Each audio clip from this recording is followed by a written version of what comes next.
Hi, Bon. Welcome to 10-Minute Talks. I'm Harshadeva.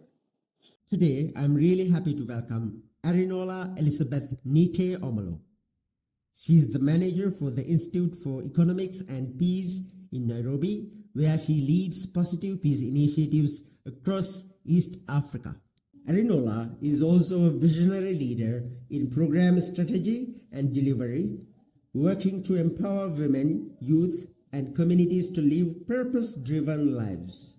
She is a Rotary Peace Fellow and a positive peace activator and trainer, actively promoting sustainable peace and development across the region. Her work spans Kenya, South Sudan, Somalia, Ethiopia, and even the United Kingdom, bringing both global perspective and strong local impact. From building institutions to leading collaboration accelerators, she focuses on collaborations, policy, and real change on the ground. Arinola truly represents leadership through service, combining passion, knowledge, and action to create lasting impact. Arinola, welcome to 10 Minute Talks. Thank you very much, Harinolah, for joining me today. My first question is when we talk about peace, we often tend to think of it simply as the absence of violence. But how does positive peace index take us beyond it? All right. Thank you very much, Hasha. Um, you know, uh, when we talk about positive peace, it's uh, it's not just about the lack of violence. It is more about it goes beyond um, no violence by measuring the underlying attitude, the underlying institutions and structures that make the peace sustainable and societies resilient. It is not just about stopping conflict, because stopping conflict means there's a presence of police officers. It is about building the conditions where people can flourish, societies can adapt and recover from shock. I want to give you an example of the traffic situation. Uh, Picture this.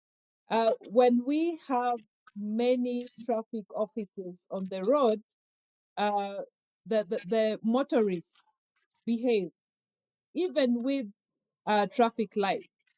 Now, there's a difference in terms of a society's attitude when there's no traffic police. In one society, the fact that there's no traffic police, there are traffic lights, the motorists obey the traffic light. But you'll find in another society, given that there's no traffic police, even with the traffic lights, motorists will want to misbehave on the road and not obey the traffic light. So you notice the underlying attitude is very key. The underlying institutions, the respect of these structures, the trust of these structures is very key. So positive peace in a nutshell is really very much beyond just the lack of violence. Because the lack of violence, when there's no violence, we say it's negative peace. And when there's negative peace, then we expect there's armed officers around.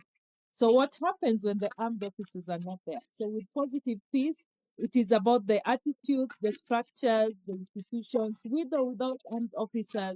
The society is peaceful and resilient because they have the right attitudes. Back to you, Hasha. Thank you, thank you. My second question is the positive peace index is based around eight pillars, and I know you have worked real conflict settings, even quite dangerous environments. So, from your experience, which of these pillars matter most in preventing conflicts, and how do they come together in practice?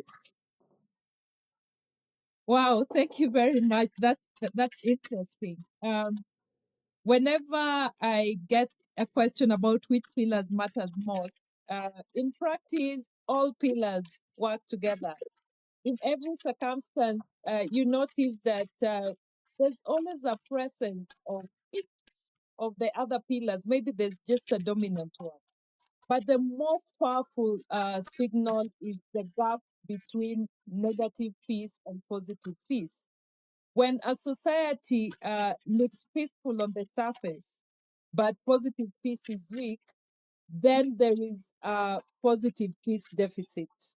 Then it means this deficit is a very strong predator on the future instability and or even conflict.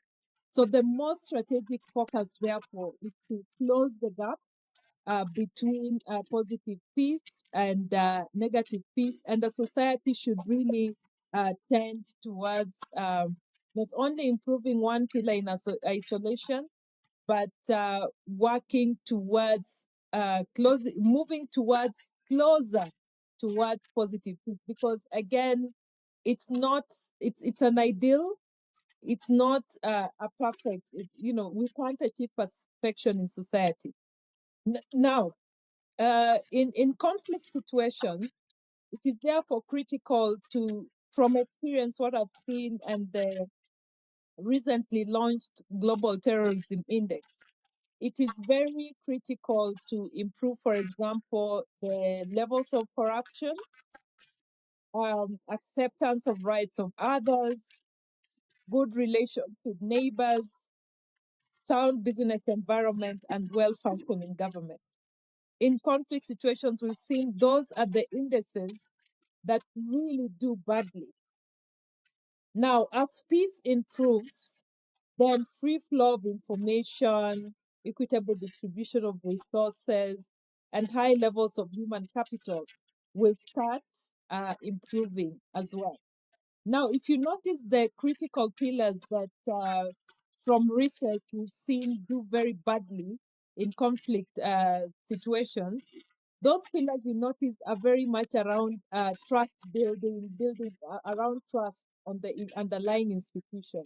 So it's basically from a social perspective saying we rebuild trust during conflict situations, and then it will pave way for rebuilding the other remaining pillars. Over to you, Harsha. Thank you. My last question is how can policymakers, practitioners, or even local communities actually use the positive peace index in their day-to-day work, and just to measure, but to guide these building programs and activities? Thank you very much, Harsha. For policymakers and community actors, they can use the index to pinpoint where the system is weakest, then design interventions that would nudge the system towards higher positive peace, rather than forcing some radical change towards positive peace that can disrupt the existing social fabric. And in that sense, we usually say, because positive peace is about the attitudes, the underlying institutions, and the structures. It is a continuous process. It is not an event. It is not a one-time activity, but it's an integration model, or if you like, it's an integration framework.